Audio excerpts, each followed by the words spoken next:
Саламатсыздарбы, урматтуу социалдык тармактын жана Facebook баракчанын колдонуучулары.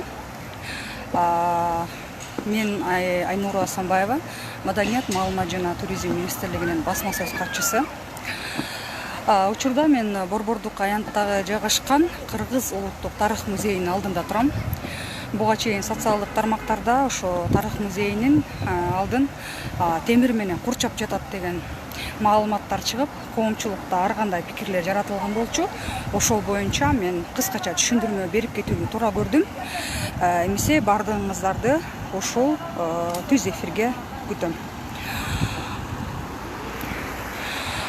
Сиздер көрүп турган бул тарых музейи маңдайында айтып турган коомчулукта пикир жаратып аткан ушул темирлер болчу.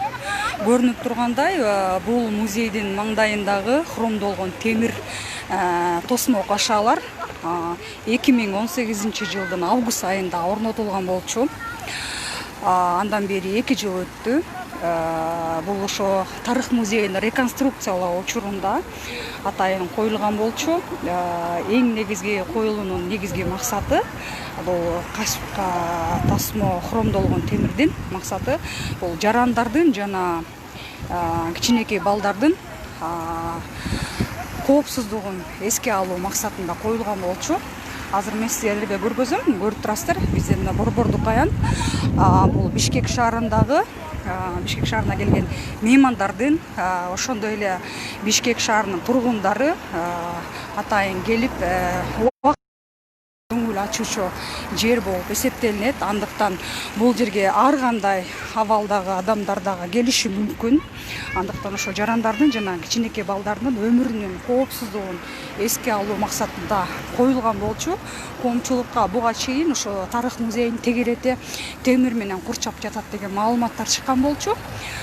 Мына көргөзө кетсем, бул музейдин арт жагы көрүп тургандай тосмонун ылдый жагын карасаңыздар 3 метр бийиктикте. Бул жерден адамдар кулап кетиши мүмкүн, тагаланып кетиши мүмкүн. Жаш балдардын коопсуздугун дагы эске алуу максатында коюлган болчу. Эч кандай тарых музейин тегерети темир менен курчап жатат деген маалымат так эмес жана туура эмес. Аны төгүндөйбүз. Андыктан социалдык тармактардагы колдонулуп жаткан маалыматтарды төгүндөө менен ошол түз эфир менен көргөзүп коюуну туура чечтик. Себеби акыркы күндөрү социалдык тармактарда ар кандай пикирлер келип чыккан болчу. Андыктан Маданият, маалымат, туризм министрлиги ошол сыяктуу дагы бир катар коомчулукта ар кандай пикирди жараткан маалыматтар болсо ушундай түз эфир менен көргөзүп турууга даярбыз.